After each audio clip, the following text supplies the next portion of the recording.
Traditional with modern take na Filipino cuisine? Kakaiba! Pero possible yan dahil yan ang susubukan ni prinsesa ng CTJ leading man Allen Ansay sa pagtikim niya ng mga putahe sa sikat na all-Filipino buffet restaurant dito sa San Juan, ang Guevara's Restaurant by Chef Laudico.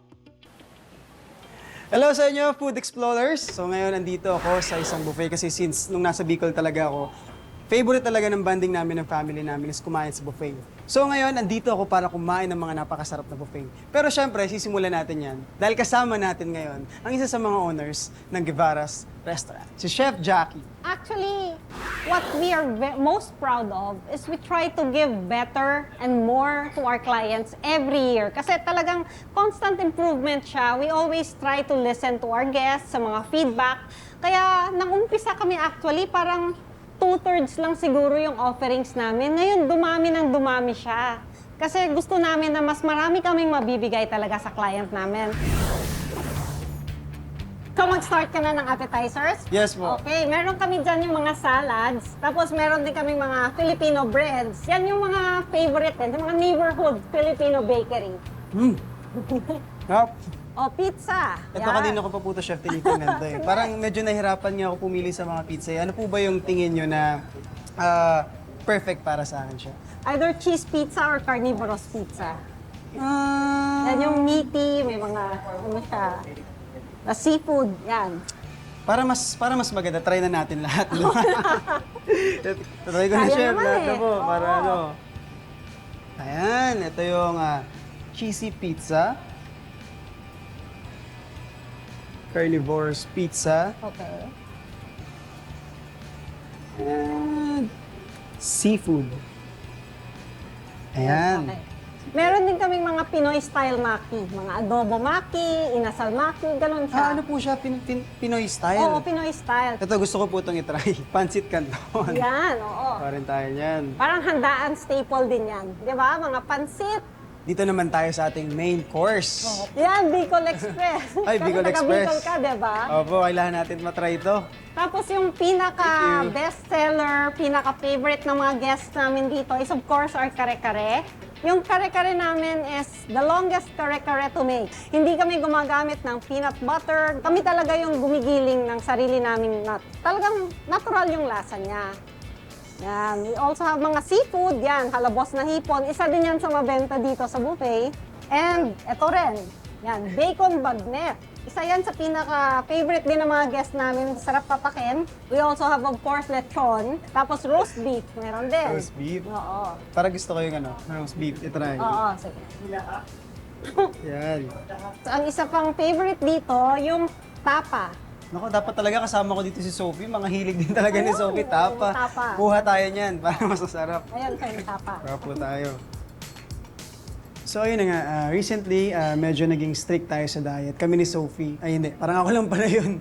Kasi nga rumampa kami sa isang fashion week, so talagang naging strict ako sa diet ko. Lahat na kinakain ko, kinakount ko. So ito na yung revenge ko.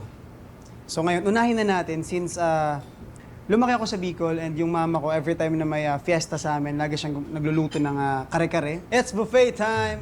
Napaka-creamy niya. Parang pag ginuya mo siya, parang nagme-melt yung karne niya sa bibig mo. Guys, ang sarap nitong sushi na may palaman na inasal sa gitna. Actually, ako kasi guys, mahilig talaga ako sa mga Japanese food. So kanina, ang ganda ng twist nito kasi paglasa mo sa kanya, para talaga parang feeling mo kumain ka ng sushi na galing sa Japan. Pero pag nguya mo, inasal yung malalasahan mo. Kaya napakasarap. Kaya kailangan nyo itong itry. Pinoy na Pinoy talaga. So kaya masasabi kong Pinoy version to ng sushi. Try nyo na. Try naman natin yung pizza. Ito yung cheese lang. Guys, ang sarap ng cheese. Sarap ng cheese Ngayon, susubukan naman natin ang roasted Angus beef. So yung pagkakaluto daw dito, slow. So tingnan natin kung malambot talaga.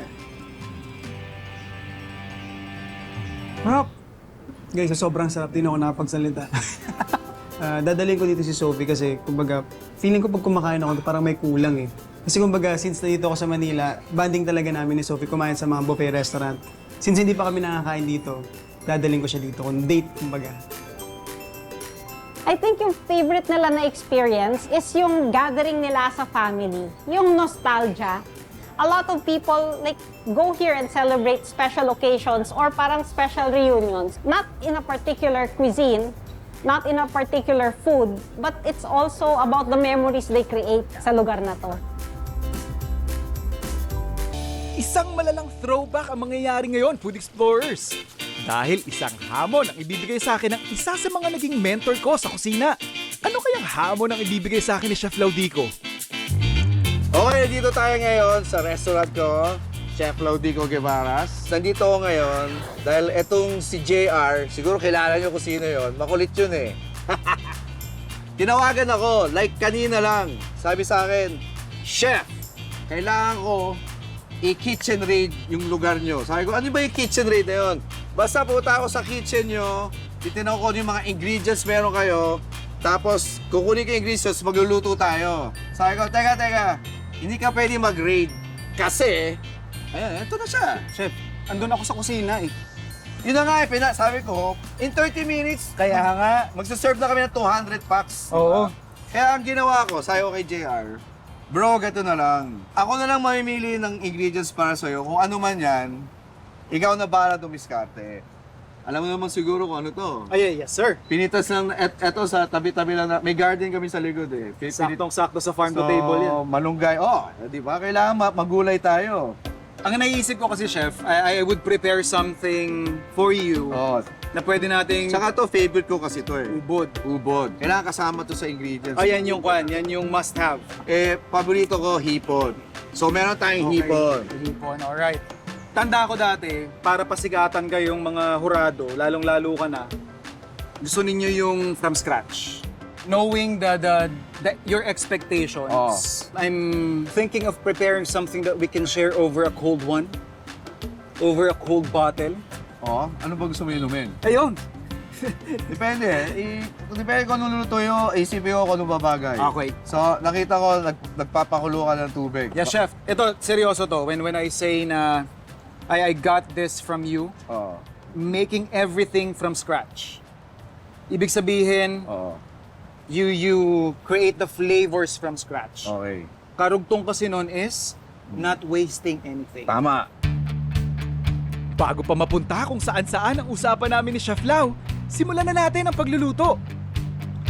Nung natikman ko yung pagkain ni JR, sabi ko, grabe ang laking potential itong batang to, di ba? Parang ang sarap, ang dami niyang ginamit na local ingredients. Doon ako na-aliw. Yeah. Doon ako natuwa. So naglagay ka ng bagoong. Bagoong, and Okay. then ito yung trin stock natin.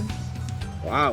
Kakanggata yung yun ako ha. Yeah, Chef. Sabi ko sa kusina, huwag niyo Magbigan. bigyan ng coconut milk yung kakanggata gusto Yes. ko para medyo Thick, big creamy. para mas madaling gawing sauce. Yeah, Chef.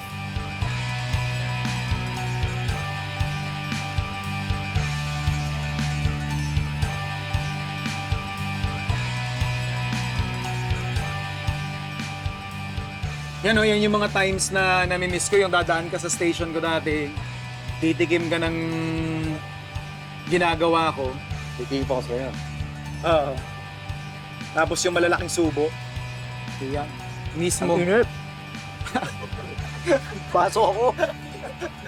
I'm just gonna reduce this for 10 minutes. Okay lang, okay lang.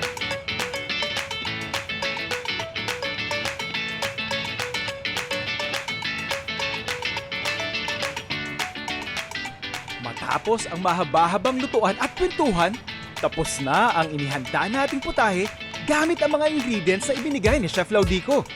It looks really delicious. Pwede naman, Mukhang ano? masarap talaga Yeah. to Tsaka mukhang perfect yung pagkaluto mo ng shrimp, yung sauce niya, right consistency. Ito yan, proof na ikaw ang nagturo sa akin yan.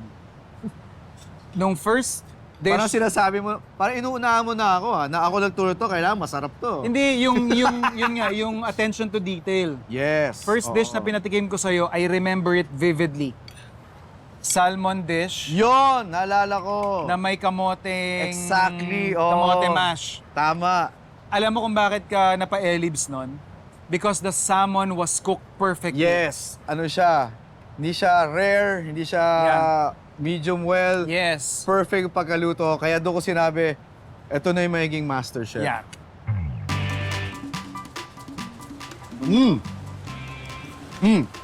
Alam mo kung papangalan ko dito?